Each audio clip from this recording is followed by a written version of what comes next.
I'm going to talk very little about AI.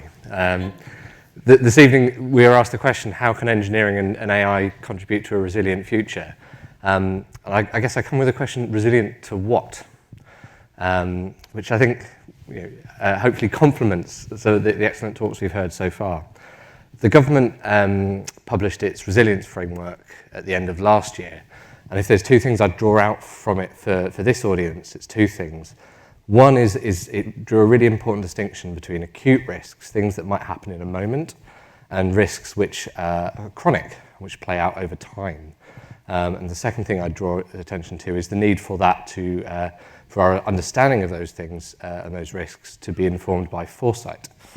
So I was delighted to see that in the resilience framework. My job is to run the government's foresight unit in the Government Office for Science, and we exist exclusively to help government think in a kind of structured and kind of coherent way around future challenges and opportunities. So we're obviously very delighted to see that. And I thought, actually, Gopi, something you said this evening about Intel predicting the future drew to mind someone who I'm sure is very familiar to this audience, Dennis Gabor, and my favourite quote of his, it's impossible to predict the future, but we can invent futures. And that's something that we take really closely to heart in our work in Foresight, is that sense that you can think in a structured way about the future and what bits of it that you like and how you might get there. And I think that's an important aspect to bring to how we think about risk and how we think about AI.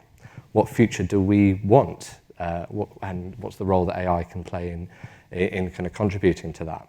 So as you'd imagine from a function that exists like mine, we are thinking very deeply around those kind of chronic risks and how that might play out in future and how we can help government to understand those. So what are some examples of chronic risks? Something like serious organised crime or antimicrobial resistance. It doesn't act in a single moment. It isn't a moment of emergency, but over time it steadily erodes our ability to deal with the risk or steadily erodes our ability to perform functions. So that's kind of how we think about chronic risks. In other parts of Go Science's work on the future, you can imagine some other things that might kind of meet that definition. Population aging, climate change, issues like that. So there's a few important things that I think that we need to consider when we're thinking about something like a chronic risk. And the first is that those kind of connections between those chronic risks and each other, and the chronic risks and acute risks, and how they might play out to change the national risk picture and change what we want to be resilient to, and how AI could help. So to give you an example, obvious one, climate change will make a big difference to things like wildfires, acute risk. Population aging, in a world where we've had maybe another 20 years worth of population aging, risks like pandemic flu start to look very different from what they might do today. So you can start to see some of those interconnections. Another thing that I think is important is that many chronic risks aren't going to act linearly, and they may be very uncertain. So demographics, relatively there's a famous quote, demographics is destiny. It's hard to magic up 80-year-olds out of nowhere. They tend to have been born about 80 years ago. So we've got a relatively good sense of kind of where our demographics are going. But other areas of chronic risk are much, much more uncertain. So we need to think about different endpoints, different ways those could pan out. We know that the global population and the UK population, for example, is going to age relatively significantly. We don't know how much progress we're going to make around things like health expectancies and how healthy we are as a population.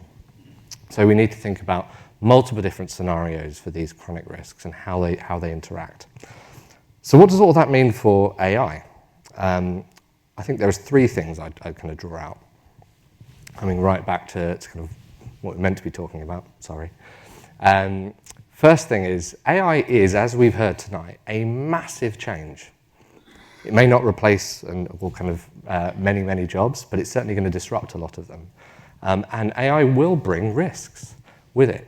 So what are the I guess one question is, can we think of AI as a chronic risk? What are the changes and the slow burn changes or the faster changes it's going to bring to us that it's going to change what we want to be resilient to? You've heard an awful lot from the UK government about how it's getting ahead of some of the kind of big AI risk questions and the AI Safety Summit. Our contribution to that was some scenarios that we published and a risk assessment paper around future AI risks in the run-up to the summit. and we'll be doing more work in that kind of space through the Foresight program shortly. But one area where I think we need to think about is that kind of AI as a kind of question in the kind of that risk space, and potentially as a chronic risk, it's kind of slow burn change.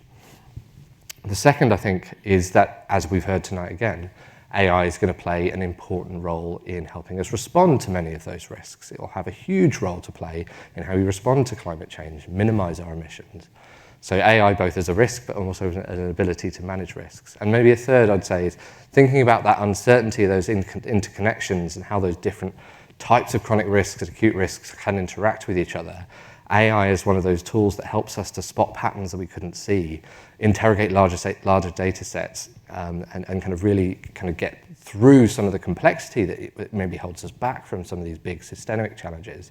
I'm really excited about the potential for AI in that space to help us to improve science, to improve our understanding of how we kind of respond to some of these kind of slow burn chronic risks or kind of systemic challenges. So I'll end there on a kind of hopeful note that I think as we develop our understanding of systemic risks and chronic risks, AI could be very much part of the solution to that.